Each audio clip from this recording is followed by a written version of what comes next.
मेरा सवाल माननीय उत्कर्ष सर से यह है कि लॉकडाउन के बाद ऑनलाइन क्लासेस की क्या भूमिका रहेगी? क्या ऑफलाइन क्लासेस प्रारंभ होने के बाद भी ऑनलाइन क्लासेस यथावत सबसे चलती रहेंगी? पहले तो मैं हमारे जो साथ सम्मानीय शिक्षक जुड़े हुए हैं और जो हमारे श्रोतागण हैं, मैं उन सभी का आभार व्यक्त करता हूँ। देखिए, आज की अगर हम इस वर्तमान युग की बात करें तो जो हमारा आधुनिकीकरण हुआ है, शिक्षा का एक व्यापारीकरण कर दिया गया है, जिस वजह से हम कह सकते हैं कि शिक्षा जो है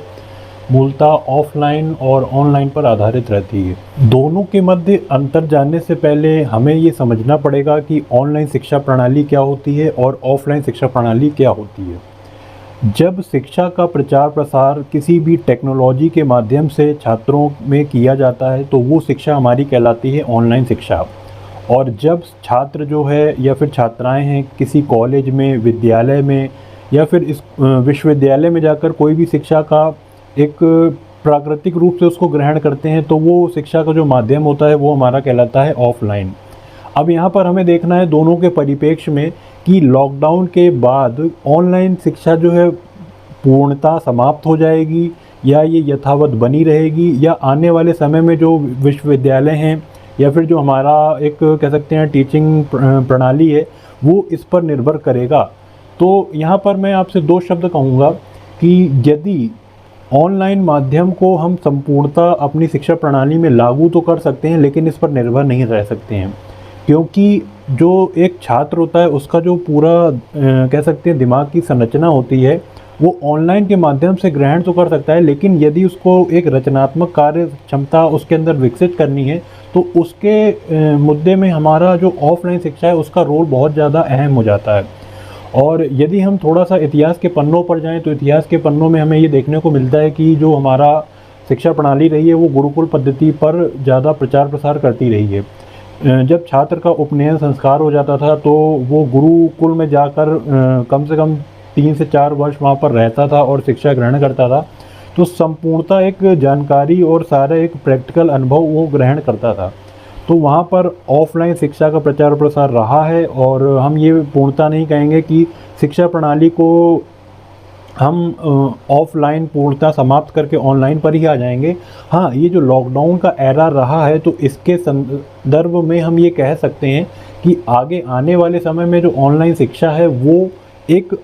अल्टरनेटिव ऑप्शन बन के उभरेगा और जो हमारी सरकार है वो सभी शैक्षणिक संस्थानों को वो एक कह सकते हैं ऑप्शन की तर्ज पर ये चीज़ें मुहैया कराएगी कि आप लोगों को ऑफलाइन शिक्षा देने के साथ साथ ऑनलाइन शिक्षा का भी एक विकल्प रखना पड़ेगा, क्योंकि तभी जो हमारा छात्र है वो इन चीज़ों को अपनी जो उसकी शिक्षण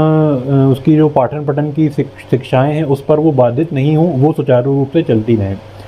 तो हम ये कह सकते हैं अंत में कि ऑनलाइन शिक्षा जो है एक अल्टरनेटिव शिक्षा के माध्यम से रहेगा और दोनों ही अपने आप में अहम भूमिका रखती हैं। जैसे हम बात करें कि अगर एक सिक्के हैं उसके दो पहलू होते हैं, तो वैसे ही शिक्षा पद्धति की आज की डेट में वर्तमान संदर्भ की अगर हम बात करें तो एक ऑनलाइन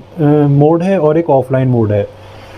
इसका क्या है, इसके कुछ सकारात्मक बिंदु भी होते हैं और कुछ नकारात्मक बिंदु भी होते हैं। देखिए, अगर हम बात करें कि अगर हम अपनी सिविल सर्विसेज की बात करें तो आज की डेट में जैसे कोटा हो गया या दिल्ली का मुखर्जी नगर हो गया, ये एक कोचिंग हब बन चुके हैं। यहाँ पर आप देखने जाएंगे तो करोड़ों के संख्या में कई सारे संचालक हैं जो शैक्षणिक संस्थानों का संचालन कर रहे हैं और यहाँ पर शिक्षाएं दी जाती हैं। लेकिन एक छात्र जो है जिसकी आर्थिक स्थिति में सक्षम नहीं है, तो अगर हम शुक्ला आईएएस एकेडमी की बात करें तो शुक्ला आईएएस एकेडमी में जो हमारे कोर्सेज चलाए जाते हैं अन्य संस्थानों के माध्यम में, वहाँ पर न्यूनतम शुल्क पर ही उन कोर्सों का प्रचार जो है छात्रों को पूरा लाभ उससे दिया जाता है। तो अगर हम बात करें जो छात्र असमर्थ हैं, यहाँ पर हमारे ऑफलाइन सेंटर पर आने पे असमर्थ हैं या बहुत जो दूसरे प्रदेशों से भी हमसे जुड़कर पढ़ाई करते हैं, तो वहाँ पर हम कह सकते हैं ऑनलाइन शिक्षा पद्धति जो है वो बहुत ज़्यादा कारगर सिद्ध है। बस आपके पास एक टेक्नोलॉजी वाली डिवाइस होनी चाहिए, मोबाइल होना चाहिए, लैपटॉप होना चाहिए, तो वहाँ पर आप शिक्षा को ग्रहण कर सकते हैं और सारी ही क्लासेज जो है हमारे द्वारा भी छात्रों को ऑनलाइन मोड पर प्रोवाइड कराई जाती हैं। लेकिन अब बात करते हैं अगर छात्र की मनोवृत्ति की, उसकी नैतिक शिक्षा की, या जो उसके मूलभूत तत्व हैं उनको वहाँ पर हमें विकास की संरचना के आधारभूत उसको ढालना है, तो वहाँ पर ऑफलाइन शिक्षा का अहम भूमिका बहुत ज़्यादा बढ़ जाती है। इसीलिए हम अंत में ये कह सकते हैं कि दोनों ही पहलू हमारे लिए बहुत ज़्यादा उपयोगी हैं। हमें ऑनलाइन के साथ साथ ऑफलाइन शिक्षा की प्रणाली जो है उस पर भी प्रचार प्रसार करना पड़ेगा। तो बहुत बहुत शुक्रिया आपका, धन्यवाद।